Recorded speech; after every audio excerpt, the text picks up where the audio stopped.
Every time your company rolls out a new software, your IT desk gets crushed. It doesn't matter if it's Salesforce, Workday, ServiceNow, or a new HR system. Within 90 days of launch, your ticket volume spikes from 40, 50, sometimes 60% above a baseline, and it's always the same questions with different software. Every time. And your team ends up spending 2 weeks answering, how do I approve a request? Where do I find the report? Why won't it let me log in? It's usually basic stuff that was covered in the training session that nobody actually retained.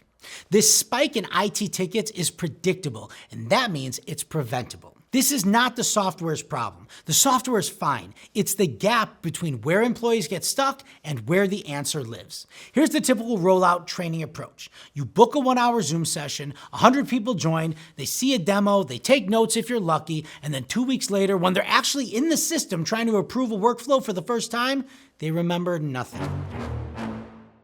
So they open a ticket.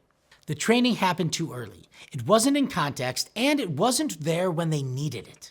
The fix isn't more training sessions, it's closing the gap. Getting the answer to people in the moment they get stuck. Inside the system, not in an email that they'll never find. So here's the 3-step system that stops this before it starts. Step 1. Identify the friction points before launch. Every software rollout has 8 to 12 tasks that account for 80% of the support tickets. You already know what they are, or your vendor does. Before you go live, map those tasks out. These are your high-risk moments. Step 2. Build in-context guides for each one. Not a PDF, not a video someone has to find, a step-by-step guide that appears inside the application when someone gets stuck on the exact task. They're approving a request in Workday and they don't know how? The guide appears in Workday right where and when they need it. Step 3. Track what's working after launch. Once guides are live, you watch 2 numbers, guide usage and ticket volume. If a guide is being used, the ticket for that task drops.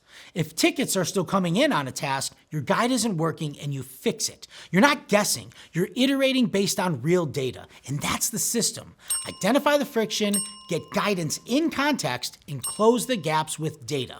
Companies that run the system see rollout support tickets drop by up to 50% in the first 90 days. That's not just a small improvement. That's your team getting half their time back during the most chaotic period of any software launch. Your help desk stops being the first line of defense for every confused user. Employees find the answer themselves in the moment, in the app, and move on. Your IT team focuses on real problems, not basic navigation questions. And here's the compounding benefit. The guides don't expire. They keep working. 6 months after launch, when a new employee joins and needs to learn the same system, the guides are still there. You don't rerun the training session. The system handles it. This is exactly what Tango was built for. You capture the workflows from your subject matter experts, the people who already know how the system works, and Tango turns those into step-by-step guides that live inside the apps your employees use every day. Map the friction points, get guidance in context, and track what's working. This is video 1 of 4 in how to roll out software for your company, a full series for IT and ops leaders who are done dealing with the chaos of every launch. So be sure to subscribe for more. And you can try Tango for free at tango.ai. See how in-app guidance and real-time enablement stops rollout tickets before they start. I'm Mark, let's Tango.